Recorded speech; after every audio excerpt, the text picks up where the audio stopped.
What's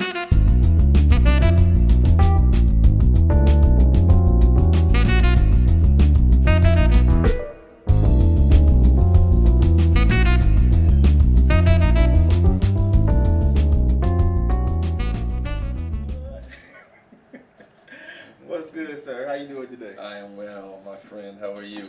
Man, I'm doing, as old folks say, fair to middling.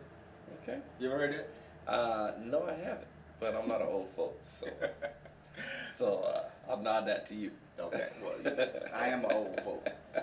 Hanging out with old folk my whole life. So I think That must be why you're so wise. You think so? No. Okay. I've never been called wise before. I've been called a wise eight. Yeah, that's right. Yeah, okay.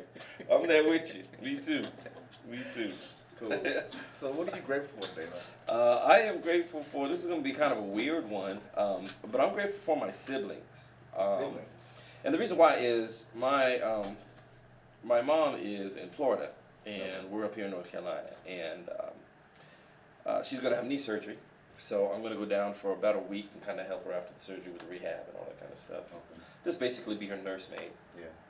And it's made me think that, in all these years that I've been up here, it's been my brother and my sister that have been taking care of her, making sure, wow. like, my sister does all of her grocery shopping, my brother handles all of her bills, Yeah. all her power of attorney's legal, all her legal issues and all that kind of stuff. And so basically they have been just taking care of my mom for the last, 10 years or so. Oh, wow. While I've been up here just kind of living my life, in my own stuff. And so I've really been thinking about how much sacrifice they've had to put in to do that I haven't had to really participate in. And so I'm really grateful. So I want to send a shout out to Leon and Angela, my brother and sister today, especially my sister, because she's the one that literally does all the cooking. Because my mom still lives on her own, but there's a lot she can't do. Like, she's not cutting her own lawn and all that kind of stuff. Oh, So. So I'm really grateful that my siblings have been able to take care of her and allowed me to kind of do my own thing. Yeah. And I've been taking that kind of for granted, I guess. Because you just get stuck in your own Yeah, stuff, yeah. and you don't think about how much other people are sacrificing to take care of your loved ones, because you're not there to do it. That's right. You know what I'm saying? That's So right. I'm very, very grateful for them today. You sound like a single mom who baby daddy run off and all willy-nilly free. Yeah. Yeah. Show up on the weekend, every other weekend. Yeah, that's me. That's pretty much it. I go Yeah. down on vacation once or twice a year and say hi, pop in. You the conquering hero Yeah, when you come home. Oh, Lance is coming home. My baby coming home. What about us? We here with you every day. Yeah, that's exactly what it's like. It really is like that. I mean, I don't have to cook the meals and do the grocery shopping and pay the bills and talk to the lawyers and all that kind of stuff and take it to the doctors and Yeah. I don't have to do any of that. I just call once a month and Yeah. say a little short quick prayer, tell her I love her, and I'm on with my life. Wow. So I am grateful for that. Awesome. But I am not the only one that's grateful today. You are grateful as well, ain't you? Very grateful. Okay. Very grateful. I've had the pleasure this week of meeting some really extraordinary people. I met a lady. She has her doctorate in environmental communications. Environmental communication. Yeah. What is that? I don't know. Okay. I think I even said it wrong, but it sounded good in my head before it came out. No, I mean, I'm sure she's very good at communicating environmentally. Yeah, she's And she got her PhD in it, She travels the world, and I met her and her mom together, and her mom said that she basically lives in Africa. Oh, And so she was in Zimbabwe recently, okay. and she was telling me about how the starvation is so bad in Yeah. certain parts, some of the really outlying areas. Yeah. And you have 3 and 4-year-old kids carrying wood on their head just to make their necks strong enough so they can carry more of a load in the house, Wow. to have heat, to be able to cook food, to be able to have food, to be able to have water. 3 and 4. 3 and 4 years old. Jeez. Everybody is committed. And so she's telling me how disciplined they are at such an early age. And so it kind of made me reevaluate some things in my life, because I'm the man when it comes to be disciplined. You know, I'll give that speech all the time. Yeah. And it made me wonder, you know, how committed I am to certain things. You know, we say we want to do this, we say we want to do that, but then when it comes time to do it, plans fall by the wayside. There's an excuse. There's this. There's that. Yeah. It's too hot outside. Yeah. It's too cold outside. I don't feel like it. The holidays are coming. The holidays are coming. Yeah. And so, meeting her, and I met another young lady who took care of all of her siblings from the age, she was 12, and her youngest sibling was 3. Mm-hmm. And she took care of a 3-year-old, a 5-year-old, a 9-year-old, and a 10-year-old. At 12? At 12. 4 kids. Good Lord. 4 kids. She sacrificed everything. She just got her bachelor's degree to become a teacher. Wow. How old is she now? She's probably 40-something. Good Lord. She Good for her. went to school late Good for her, man. because she worked so hard. Yeah, to that's get, perseverance, though. Good Yeah. for her. But it goes back to, again, the discipline. Yeah. So it was like I met 2 really extraordinary ladies this week, and it's like I'm better for meeting them. So I'm great. That's what I'm grateful for. Yeah. Yeah. Any time you run into individuals that cause you to pause and think about, you know, your life and your person and how you live your life. That's that cause that sense of self-reflection. That's a good thing. Yeah. That's a positive thing. And so that actually brings me into what I kind of want to talk about. Oh boy, today. here we go. Oh boy, here we go. Don't say the word diet. Don't say it. No, Don't we're not say going to it. talk about diet. Okay, go ahead. I'm all ears then. Go ahead. We're not going to do the diet thing. But, okay, I want to say this. How many times have you said that I want to do X, Y, or Z? Mm-hmm. And then when it came time to do X, Y, or Z, for whatever reason it didn't happen. Has it ever happened to you? It has. Okay. That's why I say we're not talking about diet. Okay, great. Well, that The happened. holidays are coming. It's the hey. middle of March. It's- They coming though. They're not months away, but they coming. That's kind of a stretch. You're stretching that one. You really stretching that one. It's March. The holiday's coming. So, I'm not gonna work out. Yeah, that's right. You know, I'm waiting till the new year. To the new year. Okay. Well, my son and his friends have this saying, and if you watch football, you hear about beast mode.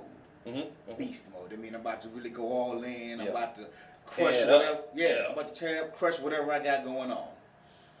And everybody say it, but very few actually do it. Yeah. And then my guy, Eric Thomas, he said everybody wants to be a beast until it's time to do what beast's supposed to do. Yeah. So I want to pose this question for you today. Have you ever, and this is courtesy of my son, by the way, if you're listening, you know exactly where I'm going with this, but I'm not going to put you on blast, Junior, but you know better. And I know the story, so you should appreciate this, Yes. Junior. Lance Start knows the working on story. that thank you card. So this is blackmail material, son.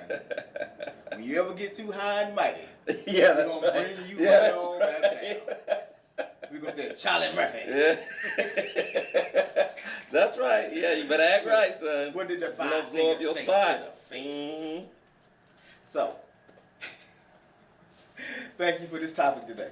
So, when you or have you had a situation where you had to do something, you had to run your mouth about a certain thing, and you could bet money, oh, never happened to me. I'm gonna do blah blah blah blah blah, and then you had to do it. Would you mind sharing? It's okay. Anybody listen? Just me and you. Yeah. I'm trying to think of a situation recently. I have plenty of examples when, as a younger man, where I did that. It's a little harder for me now to think of a recent one because I've learned that, you know, not to write checks. Yeah. That certain body parts can't cash. Yeah. So I stopped writing checks. You know what I'm saying? You put it on layaway. Yeah, you put it know. on layaway. That's the way. I say things like, I'm going to try. I might. Like, for example, I'm going to get there on time. Probably. Most likely. Yeah. So for America, whenever Lance gives me a time that he's going to do a certain thing, I automatically add 30 minutes. 30 minutes. 30 minutes. Surprisingly, today, He was only about 7 minutes late. But I was in the neighborhood, so I really could have been on No, time. no excuse, huh? If I didn't try to find that Starbucks, I would have made it on see, time. Wait, you went to I Starbucks? said if I didn't try to find Oh, the Starbucks, I actually found it. Okay, just checking. Just checking. 'Cause See, that's what I'm saying. See, I give myself that wiggle room. You see how I slip tried in I there? got you. You know? This is an educated man right here. You know how to watch them words. So a time. Oh gosh, man. There's so many when I was younger. Let me. Why you working on yours? Yeah. Okay. I'm gonna go to one on mine. Uh-huh. I learned how to bowl probably 15 years ago. Okay. I was in the Army and I just got in the Army, and a friend of mine named Jason, the boy could have been a professional bowler if he really wanted to be. Okay. So he kind of taught me all the basics and everything. And so I had this one guy, I call him May. His last name was May. And Sergeant May. Okay. And so by this time, I had gotten out, he was about to get out, and he came to my hometown. Now I told him, look, when you come to my city, I'm busting that butt. You're not gonna come to my house and run me about it, right? That's right. Beast mode. Beast mode. Yeah.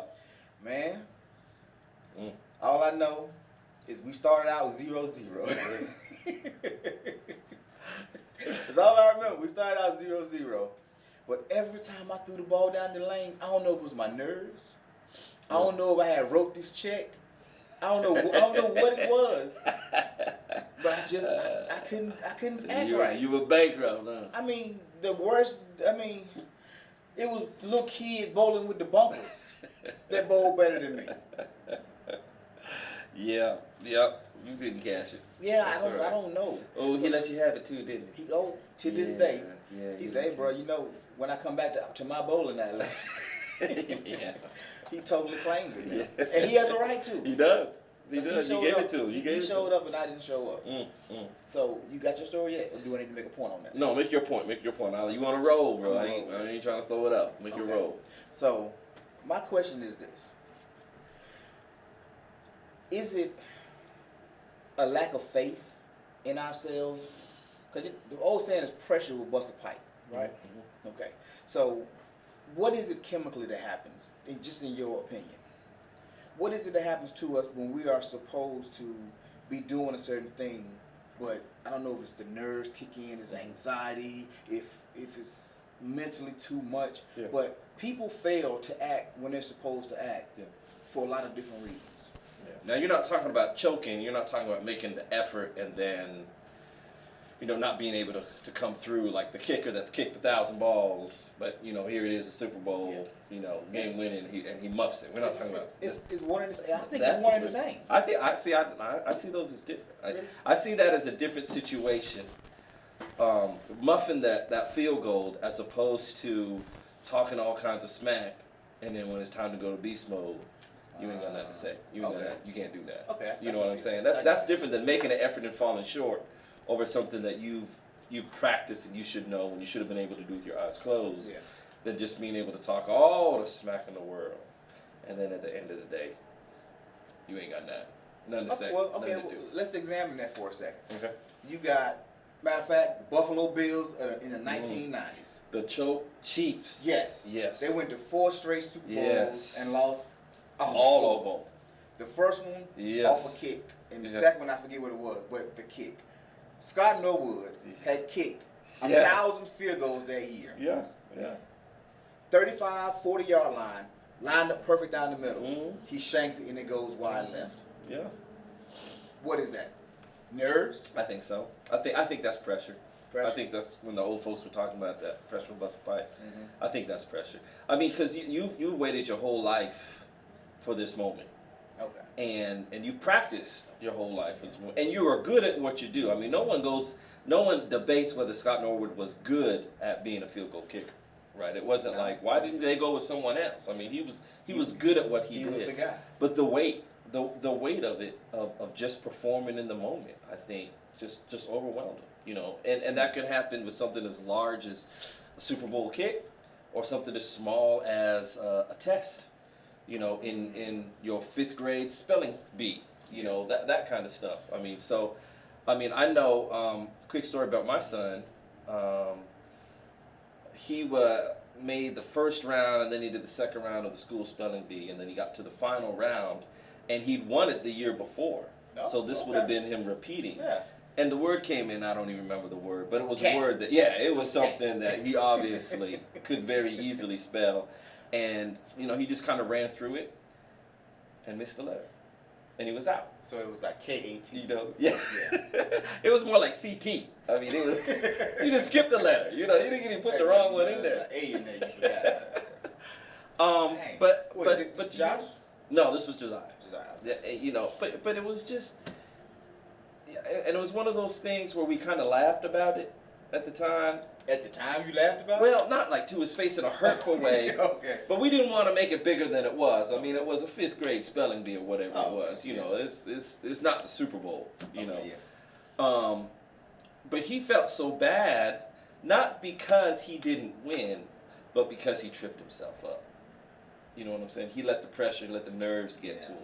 Yeah. You know what I'm saying? So I could totally understand and relate to that. And I think that happens on a small scale spelling bee and on a huge scale Super Bowl. You know, I think the pressure. But I think what's dangerous, what I had to learn not to do was the other example that we're talking about, where, you know, I'm talking all this smack about what I'm going to do, and then when it comes time to do it, nothing to do and nothing to say, nothing happens. Yeah. You know, like true crickets. You know what I'm saying? Hey, can we do a Thrive After Dark segment real quick? Yeah, real quick. Okay, because I was in like 11th grade, right?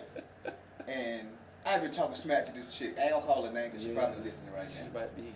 Yeah. And so I've been talking junk. Like, girl, yeah, you got. Yeah. You know, What you gonna do? Hey, you know, Yeah. King Kong ain't You got gonna let nothing down. done to me. Yeah. Right? Let's just say, Friday night after a game, Yeah. we found a nice little spot to go eat lunch, right? You eat dinner. Stopped by the little cookout spot and got a couple burgers, and you know, went out to the little drive-in and ate the burgers, and you're like, I'm like, yo, what time you gotta be home? She like, I got time. Well, yeah, she had time because I was done like 2 seconds later, and she was like, oh, Wow. Mr. Tear It Up. Oh, she called you out on it too. Mr. Tear It Up. Oh, King yeah. Kong Yeah. must have been on a diet. He lost all kind. I mean, she talked so much junk. You be like, baby, I just played the game, baby. I was stressed out. Yeah, I wasn't yeah, focused, yeah. You You know? know. Yeah, man. And it's like, the thing is, she didn't blow up my spot at school. Okay, but I was. But every time she saw me, she was like, "Arr." What did you read? Oh, you had that coming. Yeah, King had Kong. that, you had that coming. Yeah, man. It was just like, you so. deserved that. I learned then, maybe I shouldn't write checks. Yep. You know. Yeah, because your body part couldn't cash it. Couldn't cash that. Yeah. Okay, we got to Thrive After Dark now. Okay, all right. No, I think there's something to be said, especially as men. I think we do that a lot. Yeah. And I Is it think ego? I think the sad part is we think we have to do that. You know, there's such a drive for as men for us to try to self-validate. You know, to try to present ourselves as such a man that we think the other person will look at us or view us, you know, positively, or view us admirably, or, you know, that's such a huge part of, and I don't think that's like per American culture. I just think that's just kind of how men are all over the world. You know, we just have such a huge ego that needs to be stroked, that we feel free to stroke our own ego, you know, and we end up saying stuff about what we can and cannot do, and it doesn't happen. Sad but true. It's very, very sad, and I've been on the receiving end of it a couple times myself, and it's like, yeah, it's not fun. But what about the person who not just talked that junk or made bold statements that they can do this or they can do that, but the person who seems confident, who appears to have it all together, but then when it's on the line, why does that person struggle? And I'm thinking it's a self issue. What do you think? What do you mean by, do you mean like beyond just the pressure of the moment? You mean it's something like they have convinced themselves that they are capable of doing something that common sense should have told them long ago that they're not capable of doing? No, okay. An example. Back in 2000, probably 2004, I joined the network marketing business, right? I have no problem meeting people. Okay. I have no problem talking to people. But for some reason, whenever I went out to meet somebody or talk to somebody, I got this insecure feeling Okay. about what I was going to talk about. Were you selling something or? I was offering an opportunity. Okay. And so, for some people, I had no problems with. Uh-huh. Other people, I struggled bad with. Okay. And I couldn't figure out, at the time, I know why now. At the time, I couldn't figure out why. But it was more of a me issue Yeah. than a business issue, than the other person issue. So why was it? What and first, what was it, and then how did you figure out what it was? Okay. Well, if I saw somebody who I thought was on my level, I had no problem talking to that person. Mm-hmm. But somebody who appeared to be at a higher level, it was like I didn't want to talk to them. Now you're talking about socioeconomic status. You're talking about education. Or you're talking about, aesthetic beauty. If I saw all a those guy in a things? t-shirt, like I got on right now, Uh-huh. versus a guy in a suit. Yeah. The guy in a t-shirt, all day long, too Mhm. easy. The guy in a suit, I'm gonna walk around and gather myself, then maybe I'll make it back to him. I see. So, yeah. So you were intimidated. I don't know if that's the right word. Okay. Because it's like, not a fear of the guy, Right. but a fear of the rejection. Yeah. Okay. Because maybe I didn't measure up to his standard. Oh, I see. I see. So they were out of your league. Possibly, Okay. yes. Now, I don't know that for sure because I could go put a suit on. Mm-hmm. You know what I'm Right, saying? yeah. And I can look the part too. Yeah. Exactly. So it's like the appearance. But this is 2017. Back Yeah. in 2000, I mean, there's been a lot of There's growth been a lot of growth since then. between 3 and 17. Yes. Yeah. I could rock a t-shirt now and still command the respect that I would Yeah. put in a suit. Right. In most places. Right. I feel In you. most places. So my question is, even with all the growth, because I think all of them was with the exception of the distinction you made with the pressure, Mhm. right? I think the person that does a lot of talking and don't perform, Mhm. and the person who is intimidated by the task, I think it's the same thing. Okay. Yeah. Yeah, I could see that. Yeah. I mean, the results certainly look the same. Yeah. Nothing happens. Nothing happens. In both cases. And you capable both at both points, because I'm sure you ain't bragging about nothing you ain't already done. Right. Right. So it's just something in that moment that throws you off. Yeah. I know for me, I don't know what it was, but it just threw me off. Yeah. Versus when I see the guy in the store, now I'm sitting here like, hey, you got time? Right. You know, instead of saying what I want to say, I'm making up an excuse. What day is it? Yeah. Yeah. Are the melons right, I was sir? like, yeah, did you? Yeah. Dude, I kid you not. I walked around this one store for 15 minutes. Wow. Yeah. Trying to gather the nerve to have this conversation with this one dude. And the whole time you thinking you stalking him. No, the store called security Oh wow. on me because they thought I was trying to steal. Oh seriously. So they escorted me out of the store. Wow. Don't tell nobody. Don't Yeah. tell nobody. I got escorted out of the store. That'll be our little secret. Our Just secret. me, you, and America. No, wait. Oh, dang, the mics are hot. Okay, disregard that. You did not hear what I Yeah, just that said. fictitious story you just made up Yes, on the I spot. totally made that up. Yeah, no, nobody would have Disregard. believed that anyway. What was the name of the store? We want to see the tape. Yeah, there was no store. I made it up. Yeah, it was not a Ross's. I don't know, bro. I think there's some real validity to what you're saying as far as performance and underperforming. Yeah, underperforming. Yeah. I think one of the things that I try to tell my kids, especially my boys, and I'm quick to say this because I really do mean it, is when your game is tight, your mouth doesn't have to be loose. You don't have to go around saying what you can and cannot do because your game will speak for itself. You know what I'm saying? Yeah. Like there came a point, and we're old school, so we're gonna use Michael Jackson, Michael Jordan. I'm sure you could use LeBron. I'm gonna use Biggie. You Biggie could said use- real yeah. G's move silent. Yeah, exactly. You know Right. what I'm saying? Like there comes a point where LeBron no longer has to justify that he's the greatest. No. He doesn't. Yeah. He lets the tape speak for himself. Yeah. He lets his history, his work, his body, his collective body of work speak for himself about his ability to perform. And anybody that questions that, he's got a couple of rings that he could show you. So You know what okay, I'm saying? how did LeBron, MJ, Mike, when they got to a point where they didn't have to, why? I mean, why did they get there? Because they were able to overcome and actually perform. I think that's the key. I think you have to actually get to the point where you stop talking about performing, and then just actually perform. Okay. And when you're able to perform with some consistency, then that will do the talking for you. Like you can't get one ring and talking about you the greatest ever, right? That doesn't make any sense. Yeah. You know what I'm saying? Because anybody can fluke and get it done once, right? You know what I'm saying? But when you're Michael Jordan and you're able to show 6 rings, you know, you're able to say that this kind of consistent performance doesn't happen accidentally or coincidentally. This happens because I could get the job done, and then you don't have to alert and tell people that. Yeah. Because you'll have a body of evidence to do that. So basically, you got a resume. Yeah. You have history, and you've done it over and over and over again, so it builds confidence. Right, and that's what the thing about Norwood with that second loss, you know, he hadn't actually stepped up to the plate and overcome. Yeah. You know, he hadn't actually got it accomplished. Yep. So he didn't have that body of work to look back on. He didn't have that resume and say, I've done this before, I'm going to do it again, and everybody will shut up. You know, so that's why I think the pressure got to him. But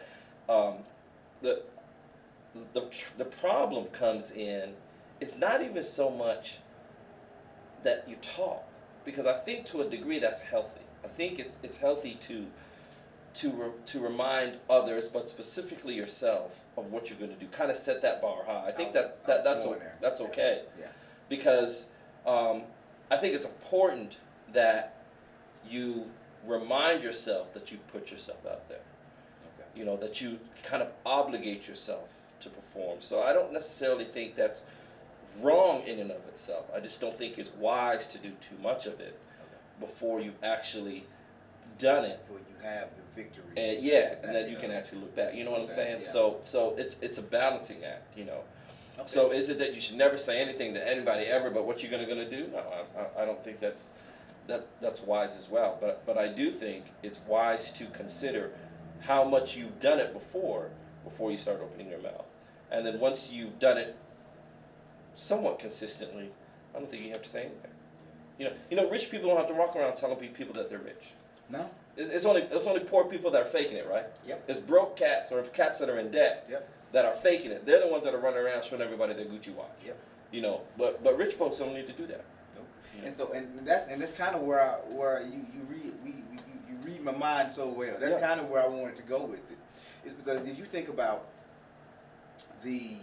I'm a huge fan of affirmations. Mhm. I believe in affirmations. Yeah. I believe that you create your life by the words that you speak, by the things that you meditate on, thoughts you meditate on. Right, that's right. You create your reality. Mhm. And so what happens is some people try to overcompensate with status symbols. Yes. So they want to get the nice car and the nice outfit, the nice clothes, live in the nice house Mhm. before they really put in the work to That's actually right. can afford it.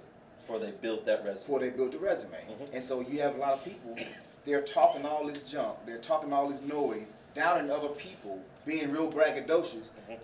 but inside they know they're a fraud. Yeah, because they don't have that body of They evidence. don't have a body of evidence. Mhm. Oh yeah, yeah. I think that's dangerous, and I think that, especially as I'm going to say, as black men or as men from an urban environment, maybe that's I'll put it contextually instead of racially. We are especially prone to that. Yeah. And I think part of that becomes because culturally and historically, we have been beat down so much, we have been disparaged so much, and we have been denigrated so much that we tend to feel a need to inflate ourselves, and then we overinflate. Overinflate. Yeah. You know, That's and right. we can't produce as much as we said we need to produce, because so many people have, you know, and it doesn't have to be overt or direct, but just, social cueing and all those kinds of things. There's enough there that will establish a hesitancy to create a sense of self-worth and confidence. And so we overcompensate for that, and that's what leads us into trouble. Okay. That makes a lot of sense. Yeah. So, how do we get ourselves out of this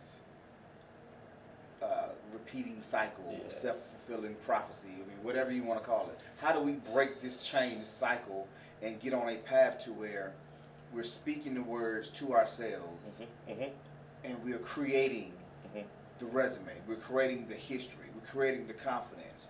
How do we go from just talking about it to being about it? I think you, in your question, I think you've actually outlaid the formula for the answer. I think it's saying and doing these things to yourself. I think the danger comes in is we project and put these things out there for others to hear, and then we're overwhelmed and underperform because it's out there. But if you're saying these things to yourself, it's kind of it's the idea of I've taken a lot of tests and done a lot of school, and there came a point where I would encourage myself and build myself up before a test by making sure I did all my prep and all that kind of stuff. But then the test lays before you, right? And now it's time to perform. Now the studying's over and the practicing is over and all that is final exam and boom and you get to question 3 and you can't think of the answer right away. And then you flip the test a couple pages and you got 75 pages, 75 questions, and you on question 3 and you feel stuck. Yeah. Yeah. So you kind of have to talk yourself through and say, wait a second, I know I'm prepared. I know I do this. I know this material. I've studied this material. I'm going to skip this and then come back to it. And you do the things, the good test taking skills that you do. Yeah. But what you don't do is right before the professor or teacher hands you the exam, I've never gone, I'm going to get 100 on this. Watch this here. Watch this. This going to be your key. You would even. I've never done that. You know what I mean? I've actually done that. And had to study at all for the test. Just talking junk. I've done it. Yeah, I can't even lie. I've done it. Yeah. I tend not to do that, actually. I found it works better for me that I keep my mouth shut but speak truth to myself. Because when it becomes truth for self, then you can perform, and then it becomes evident truth for everyone else. But until it's truth for self, with evidence of performance, there's no way it can actually become truth for everyone else. You know what I'm saying? I do. So I think the answer lies within the way you frame the question is keep it to yourself, and because we are our hardest critics, right? I mean, I don't think anybody's harder on Jamon than Jamon. Nah. I know nobody is harder on Lans than Lans. Probably not. Yeah, Probably you not. know what I'm saying? Yeah. Because we're the type of cats that we believe in performance, Yeah. but we also have high standards and set high goals for ourselves. That's right. You know what I mean? So we believe that we can do the things that we want to do, but we set lofty goals to do. Yeah. So when we fall short, we are hard on ourselves, and sometimes we can set ourselves back. Sometimes we need people to come around and put their arms around us and remind us that it's a 5th grade spelling bee, it's not a Super Bowl. That's right. You know what I'm saying? That's right. So when we have those experiences, that's good and healthy. But people will only be willing to do that when you haven't bragged about how bad you are, and how good you're going to do, and how much you're going to accomplish, and all that kind of stuff. Yeah. People will be willing to do that, but only when you keep your mouth shut first. Yeah. I find out that people will help you if you are working towards something. That's right. If you're just sitting around, That's right. Yeah. like you can see a guy broke down on the side of the Mhm. road. If he's pushing his car, Yeah, people that's will right. stop and help him. Much more like that. Absolutely. Absolutely. Yeah. But if he's standing down there with his thumb out, Yeah. Yeah. I ain't picking you up. Oh, You yeah. know, I know. I help you push your car and get your car off That's the right. road. Because you're trying to help yourself. Yes. Yeah. I'm going to help you help yourself. Yeah. I'm not going to do for you. Yep. And so I've had an evolution in my life. Growing up, this may be a shocker, but I really wasn't that good of a student. Don't. Well, I know you shocked. Close your mouth. You told the teacher that you're going to get 100, so yeah, I'm a little surprised. Yeah. You Hey, this Oh, gonna be that the key. game you spitting. I'm just saying, this gonna be the key right here. You get it. Matter of fact, everybody's copying my paper. You want 100, copy me. And so everybody got to laugh just like you laughing right now. And I think I got a 30 on the test. I think it was a 30 on that test. Yep. Oh, the key, right? Okay. King Kong ain't got nothing on your key. You think you would learn. You think you would learn. I have learned. I have learned. You see, my issue, and this may resonate with some of our listeners. My issue early on was I was never taught about preparation. Mm-hmm. Okay. I was always taught execution. Yeah, that makes sense. So it was like a twofold thing, but I only got one leg. Yeah, you got one of the two prongs necessary for success. Yes. That's right. So I would sit in class. Yeah. And I would listen, but I didn't study. Mm-hmm. I barely did homework, but because I didn't care about the test, I'm like, what's going to happen? I'm gonna fail. I'll take another one. I'll get a makeup. I'll do something. Yeah. So I answered it freely, best I could remember, and I went with my gut a lot. So I was really a C student, a D student, and not even trying, really. You went with your gut. Yeah. Who the hell takes to go with their gut? My gut, it says it's a C. So A looked familiar, but I'm going to go with C. What's up? Something wrong? No, I just can't believe that didn't work. It worked. Most of it, well, I take that back. Put it this way. When I took my ASVAB in 10th grade, I scored a 65 on it, which is high. Okay. You know how I scored a 65? No, I would love to hear. Cab, back. No, you didn't. Back. Really? That's how Wow. I did it. And I got a 65. Okay. And I got a job in aviation. Yeah. Okay. And let's just say when I went to aviation school. And they looked at your test results. Woo! Bro, I had to come to Jesus. Yeah, moment. I bet you did. They said, PFC Glover, you got nothing right. How is that possible? They said we're gonna give you some study material. Wow. So when this weekend when your fellow soldiers get a pass, you don't get a pass. Oh wow. Because if you don't pass this next test, we're gonna send you back to the house. Oh, that hurts. And so Yeah. all the non-prep time. You lost. Yeah. You had to make that up. And so this is what happened.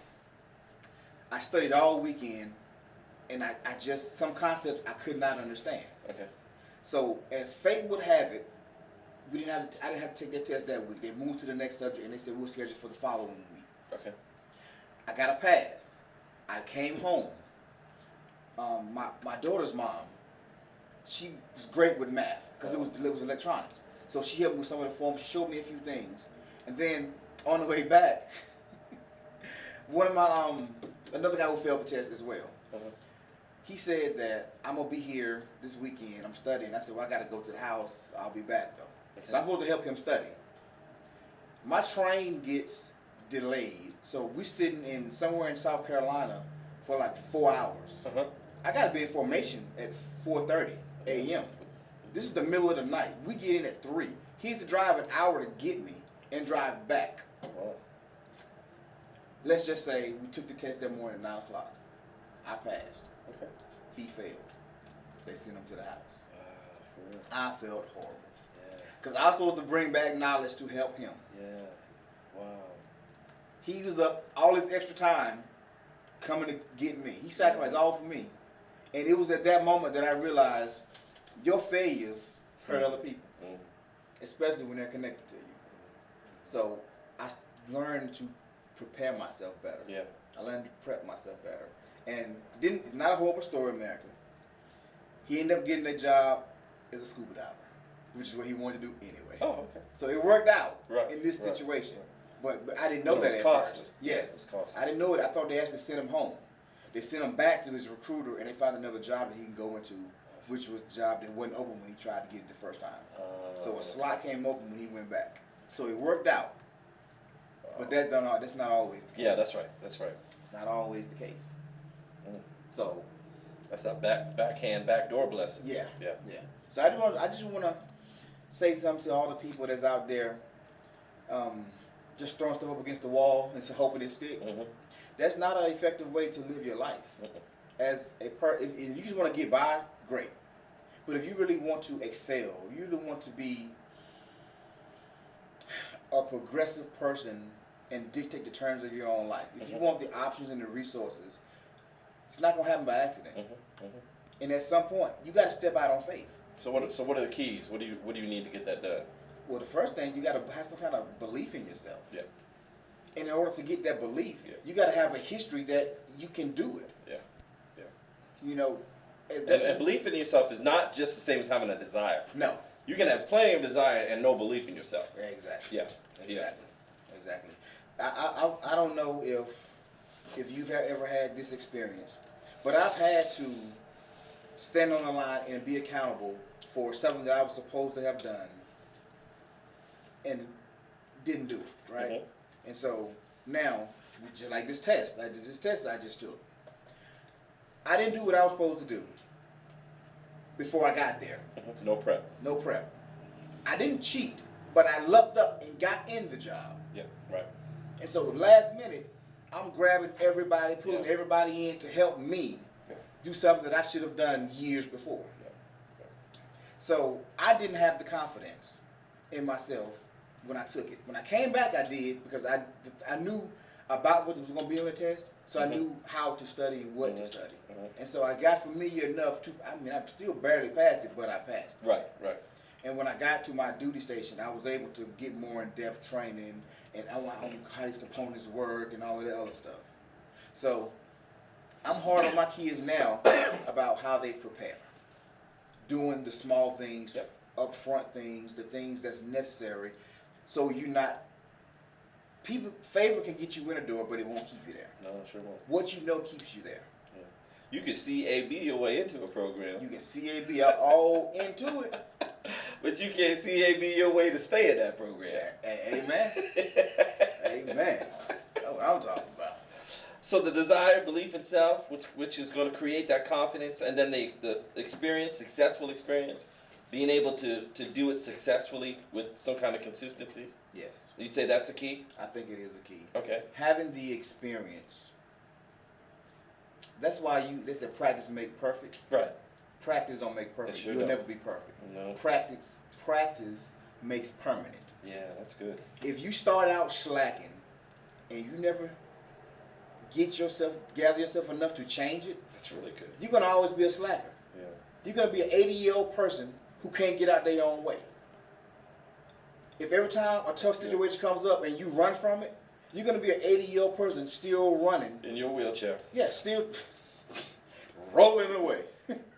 Like my mom with her knee surgery. Try to. We gonna leave Mama out of this conversation. But it's the same thing. I'm gonna need new knees to run. Well, she gonna get her new knees. Matter of fact, I got 32 cents on it. And she gonna chase me for saying that. So she might get elbow surgery because she be throwing stuff at me. We're talking about it on the show. Make sure you tell Mama I say hello. I will.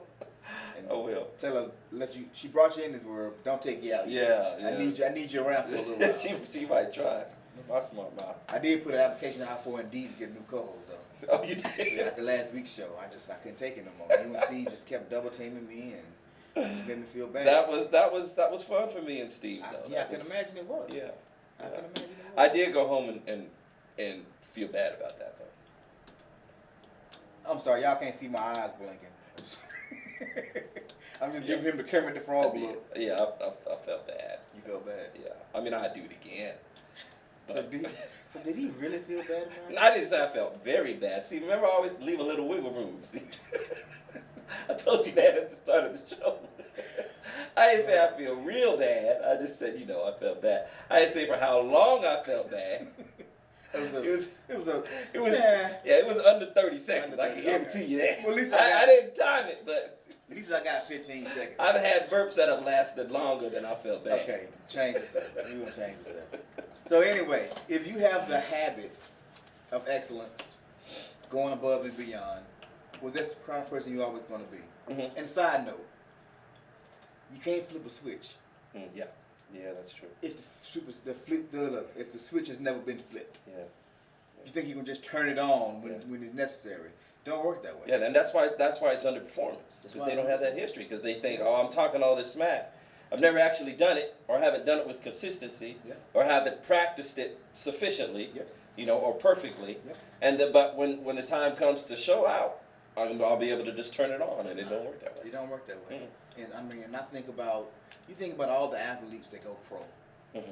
They were some of the best players in their town, in Mm-hmm. their city, in their state. But when they get around the other best players, That's right. they look average. Yep. But then there's always one or two that dominates. Yeah. And it's the, like the LeBrons and the Jordans. the right? Jerry Rices. Yeah. Jerry Rice, nobody worked as hard as Jerry Rice. Mm-hmm. He came from the small HBCU. Yeah. Never got no big looks. Yeah. Nobody worked as hard as Jerry. Yeah. And they wonder why he became one of the greatest wide receiver. The greatest. Yeah. It's desire. You gotta want it. Mm-hmm. Nobody can't want it for you. No. You got to want it. And you gotta put the time in. And you got to believe in yourself. And you gotta believe in yourself. You know, have to and do that. you won't put the time in if you don't believe in yourself. At all.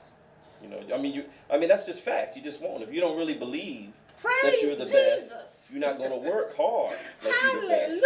Hallelujah. You need to preacher. Say that again, preacher. I'm just saying, if you don't believe in yourself, you are not going to put the time in to be the best or to be what it is you keep saying that you're going to be. And on that note, I'm done. I ain't got nothing else to say. So, Junior, son, Beast mode. beast mode. Don't talk about it, son. That's right. Time to be about it. All right? All right, American. Y'all be blessed. We'll catch you next time.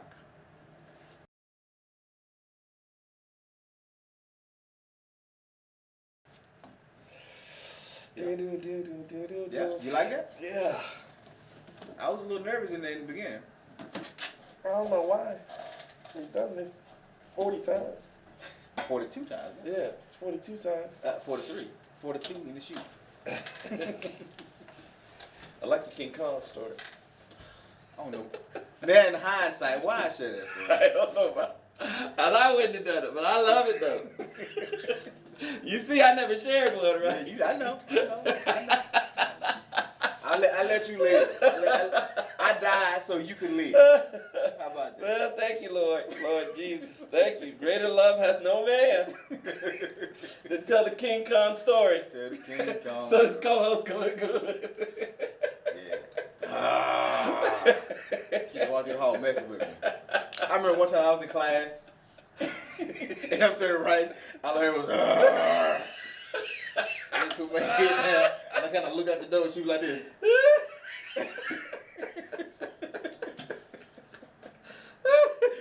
Yeah, man. Yeah, you had that coming, bro. I did. I talked big noise. Oh, Lord. But hey, Yep. hey, I was blessed with a second opportunity. Oh, yeah. Knocked it out the Did you? I see you opened that on the show, though. Ooh. And then folks gonna want to know, who was it? Was it me? Yeah, it was you. Mm-hmm. It was you. No. If your game is tight, your lips don't have to be loose. That's right. Speak for your game will speak for you. Say all that needs to be said. Well, that was tight.